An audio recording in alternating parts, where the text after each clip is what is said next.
एक नट आ गया। नट ने बाबा को प्रणाम किया और नट कहने लगा बाबा से, बाबा कि मेरे मन आनंद भयो, ब्रजराज में याचन आयो, अपने अपने मन की कमितों मैं सब परिवार पठायो। बाबा मेरे मन में बड़ो आनंद भयो कि नंद बाबा के यहाँ 80 साल की उम्र में लाला को जन्म भयो है। सो बाबा मांगने की ताई मैं तेरे पास आयो हूं। अच्छा बोल क्या चाहिए तुझे? बाबा लिस्ट बहुत लंबी है, एक ही बार में सुना दे? नहीं बाबा, एक एक करके सुनो। चल बोल क्या चाहिए तुझे? तो नट कहने लगा, बाबा जैसे ही मेरे मन में आनंद भयो मैं घर से चलवे लगो तो सामने से मेरे पिताजी आ रहे थे और मेरे बाबूजी मुझसे कहवे लगे, लाला कहाँ जा रहे हो है? तो मैंने कही नंद बाबा के यहाँ लाला को जन्म भयो है, सो मांगवे की ताई जा रहे हूँ। तो मेरे पिताजी मुझसे कहवे लगे, बेटा मैं तो बुड्ढो है गयो हूँ, जा ना सकूं, लेकिन बेटा मेरी तरफ से नंद बाबा को आशीर्वाद दीजो कि मेरे ताते कहो समझाए आए के, तू जाए असीसा दीजो और 200 भैंस दूध मन मन की मेरे काजे लीजो। मेरे पिताजी ने कही, मेरी ताई बाबा से 200 भैंस जो कि एक एक मन दूध देवे वाली होए मांग करके लइयो। अब नंद बाबा कहवे लगे, ढाड़ी के भैंस तो हम रखे ना है, हम तो गैया रखें। सनातन धर्म में व्यक्ति के घर में गाय होना अति आवश्यक है। हमारे घरों में तो गाय है, चल तेरे लिए भैंस की व्यवस्था करेंगे। नंद बाबा ने एक ग्वाला से कहा, भैया कहीं भैंस मिल जाए तो ढाड़ी के लिए भैंस की व्यवस्था कर देना। और बाबा जब मैं पिताजी की बात मान के चलवे लगो कि ता पाछे आके समझायो और तिनके जेठे भैया और उनके काजे दीजो बाबा, सुअर 700 गैया। और बाबा मेरे पिताजी के बड़े भाई जो मेरे ताऊ जी लगे मुझसे कहवे लगे, लाला मेरी तरफ से नंद बाबा को और नंद बाबा के लाला को आशीर्वाद दीजो और मेरे लिए 700 गैया मांग करके लइयो।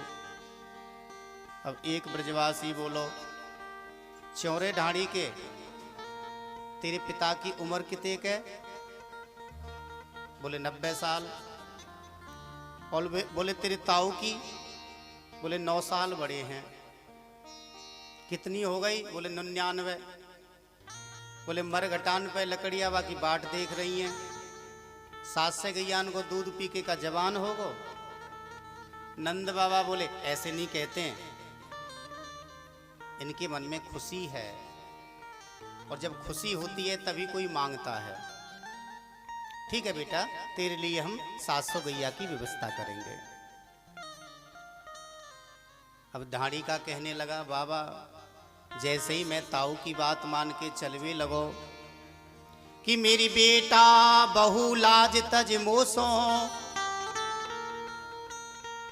बाबा मेरे बेटा की बहू जो आज तक मुँह से कभी बोली ना है, लेकिन कि मेरी बेटा बहू लाज तज मोसो, वो तो घूंघट पट दे बोली और नख से खिलो गहनों सब ले हो पीहर की पी छोरी। मेरी बेटा की बहू मुँह से कहवे लगी कि नंद बाबा से मेरे लिए नक्शे सिख तक जितना गहना पहना जाता है सब कुछ मांग कर के लाना। अब ब्रजवासी बोलो चौरे ढाड़ी के पूरी लिस्ट बना के लायो है। बाबा बोले ऐसा नहीं बोलते हैं, मांगने दे से। फिर नट कहने लगा कि बाबा मैं बहू की बात मान के चल भी लगो कि मेरो बेटा बड़ो ही अति सुखदाई और तैसे ही बाकी साथी और बाके काजे दीजो बाबा मस्त मदा तो हाथी। बाबा मेरे बेटा ने हाथी मंगायो है कि बेटी है एक लाडली मेरी वो तो चलते आए वही ठाड़ी और बाकी काजे दीजो बाबा सूझ भरायो गाड़ी। मेरी बेटी ने गाड़ी मंगवाई है। अच्छा और क्या चाहिए? बोले बाबा मैंने सबकी बात मान ली, अब मैंने सोची अब तो कोई बचो ना है, पर इतने में मेरी मैया आ गई और मेरी माता जी मेरे से कहवे लगी कि मेरी कही धई धर आड़ो और सुन बेटा एक सीख और ऐसो दान मांगियो नंद सू हम और ना मांगे भी।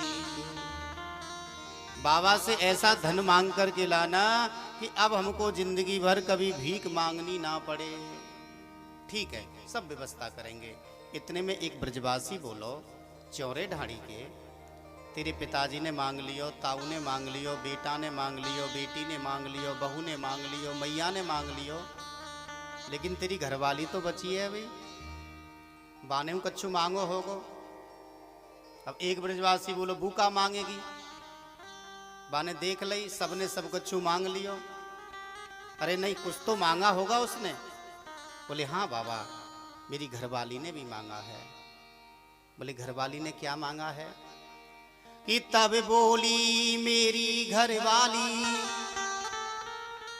ए जी नीके जइयो।